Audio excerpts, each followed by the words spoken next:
শুভ সন্ধ্যা সবাইকে। আজ 4 মে 20 বৈশাখ রবিবার। আজকের সন্ধ্যার বিশেষ বিশেষ খবর হলো মহাকুম্ভে লক্ষ লক্ষ টাকা আয়, মেলা শেষ হতেই নতুন গাড়ি কিনলেন সাধু, বিতর্ক তুঙ্গে। টানা 20 বছর এক হাত তিনি উপরে উঁচু করে রেখেছেন, কখনো হাত নামাননি। সেই সাধু এবার কিনলেন গাড়ি। এবার বিএসএফের হাতে আটক পাকড়াও পাক রেঞ্জার, উত্তেজনা চরমে। পাকিস্তান ব্যর্থ রাষ্ট্র, ভারতের শান্তি নষ্ট করে আসাদুদ্দিন ওয়াইসির তীব্র সমালোচনা। ভারত আঘাত করলে পরমাণু জবাব দেবে পাকিস্তান, হুমকির সুর পাক রাষ্ট্রদূতের গলায়। আসামে মৎস্য খাতে রূপান্তরে রাজ্যপালের নেতৃত্বে ঐতিহাসিক পদক্ষেপ। এবং সর্বশেষ খবরটি হলো নির্বাচনী পরিষেবার জন্য একক প্ল্যাটফর্ম, শীঘ্রই আসছে ইসিআই নেট।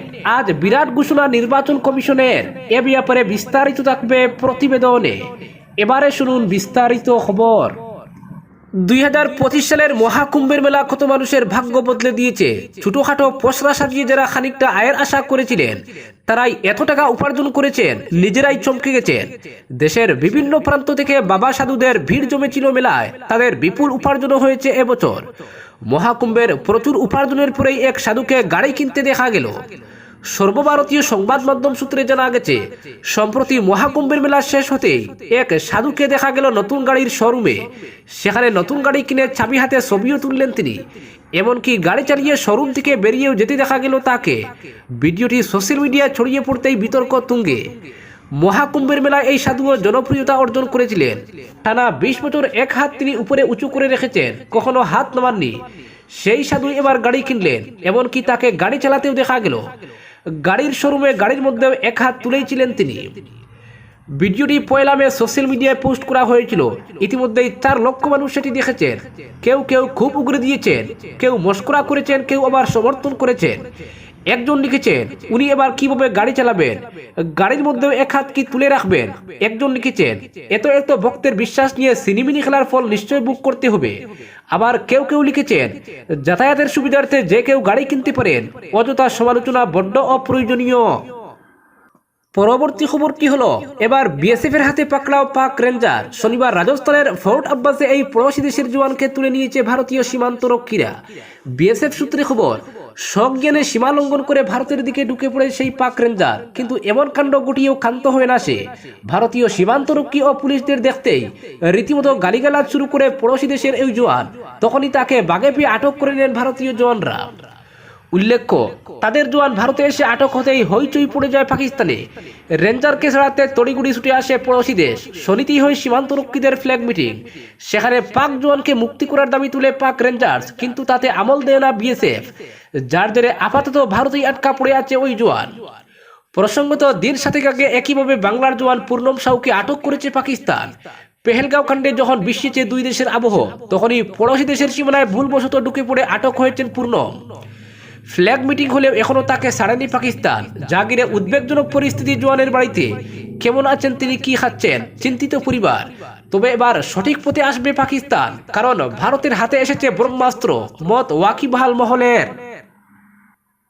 পরবর্তী খবরটি হলো পাকিস্তান ব্যর্থ রাষ্ট্র, ভারতের শান্তি নষ্ট করে ওয়াইসির কড়া সমালোচনা। অল ইন্ডিয়া মজলিসে ইত্তেহাদুল মুসলিমিন অর্থাৎ এআইএমআইএম প্রধান আসাদুদ্দিন ওয়াইসি পাকিস্তানের বিরুদ্ধে তীব্র আক্রমণ শানিয়েছেন। তিনি পাকিস্তানকে ব্যর্থ রাষ্ট্র আখ্যা দিয়ে বলেছেন, এই দেশ কখনোই ভারতকে শান্তিতে থাকতে দেবে না। এক জনসভায় ভাষণ দিতে গিয়ে ওয়াইসি কেন্দ্রীয় সরকারের পাকিস্তানের সঙ্গে আমদানি রপ্তানি নিষেধাজ্ঞার সমর্থন করেন এবং সন্ত্রাসবাদে মদদ দেওয়ার জন্য পাকিস্তানকে ফিনান্সিয়াল অ্যাকশন টাস্ক ফোর্সের গ্রে তালিকা অন্তর্ভুক্ত করার দাবি জানান।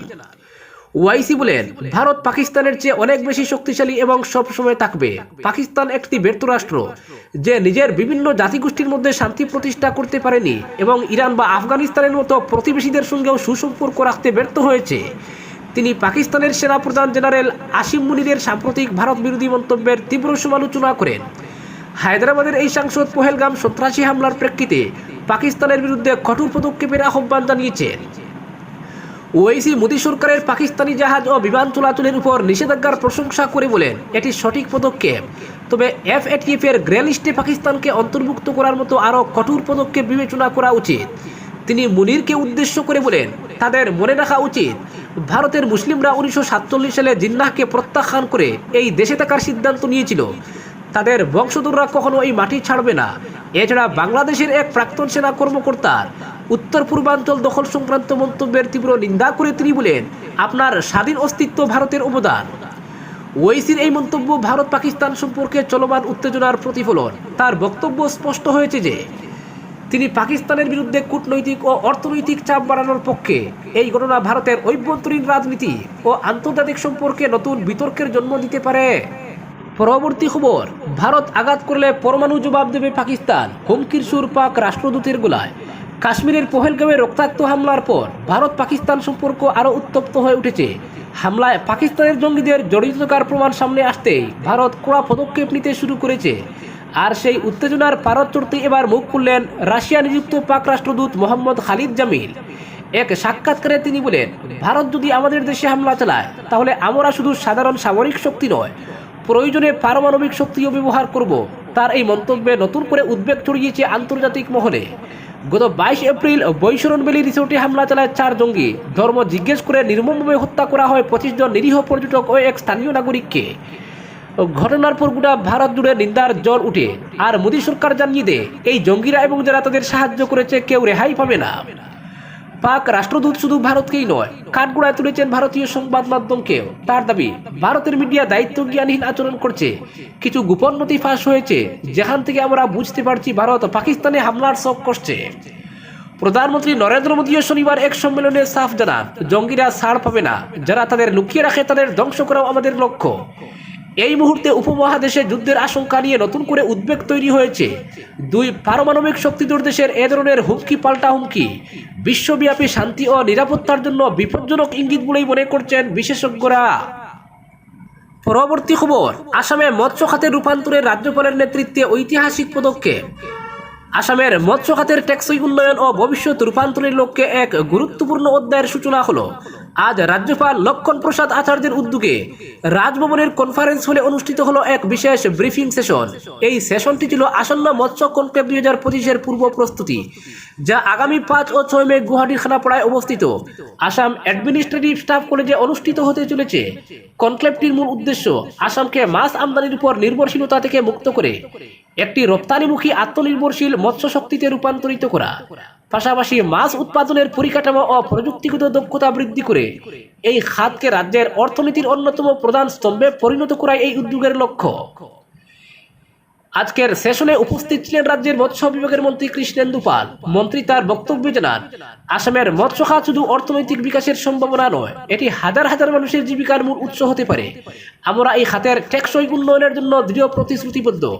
রাজ্যপাল মহাশয়ের নেতৃত্বে এই আলোচনাকে ঘিরে রাজ্যের মৎস্য খাতে এক নতুন দিশা ও উদ্দীপনার সঞ্চার হয়েছে।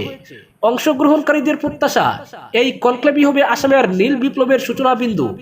এই আলোচনাকে কেন্দ্র করে রাজ্যে মৎস্য উৎপাদন ও রপ্তানির ক্ষেত্রে এক নতুন দিগন্তের সূচনা হবে বলে আশাবাদী তিনি। পরবর্তী খবর, নির্বাচনী পরিষেবার জন্য একক প্ল্যাটফর্ম, শীঘ্রই আসছে ইসিআই নেট, ঘোষণা নির্বাচন কমিশনের।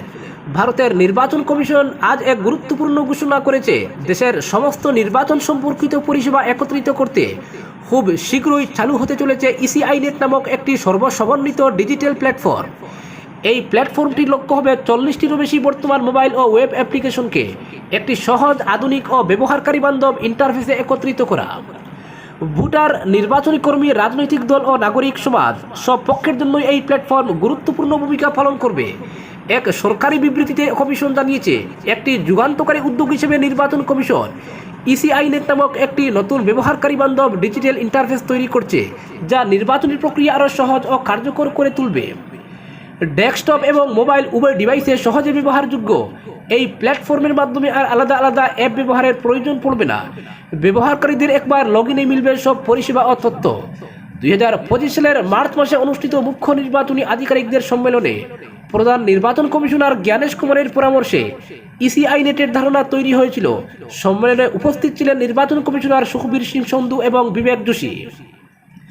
নির্বাচন কমিশন জানিয়েছে, নতুন প্ল্যাটফর্মে voter helpline app, voter turnout app, cVIGIL সুবিধা 2.0, ইএসএমএস সক্ষম এবং কেওয়াইসি অ্যাপের মতো জনপ্রিয় অ্যাপ একত্রিত হবে। এই অ্যাপগুলির সম্মিলিত ডাউনলোড সংখ্যা ইতিমধ্যেই 5.5 কোটির বেশি।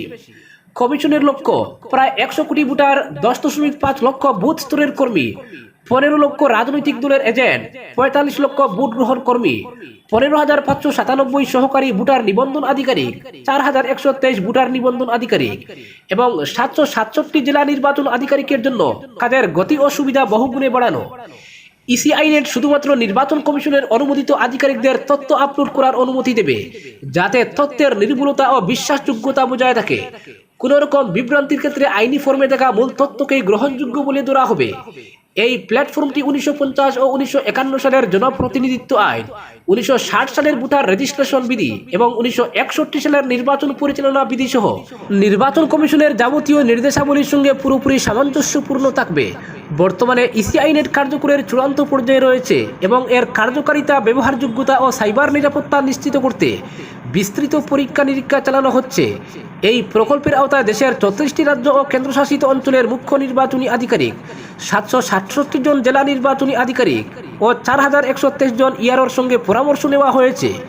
পাশাপাশি কমিশনের প্রকাশিত 9,000 পাতার 76টি নির্দেশিকা ও হ্যান্ডবুক বিশ্লেষণ করা হয়েছে। চূড়ান্ত রূপে চালু হলে ইসিআইনেট ভারতের ডিজিটাল গভর্নেন্সের ক্ষেত্রে এক নতুন দিগন্ত উন্মোচন করবে এবং সাধারণ ভোটার থেকে শুরু করে নির্বাচনী কর্মীদের জন্য গণতান্ত্রিক প্রক্রিয়াকে আরও সহজতর করে তুলবে বলে আশা করা হচ্ছে।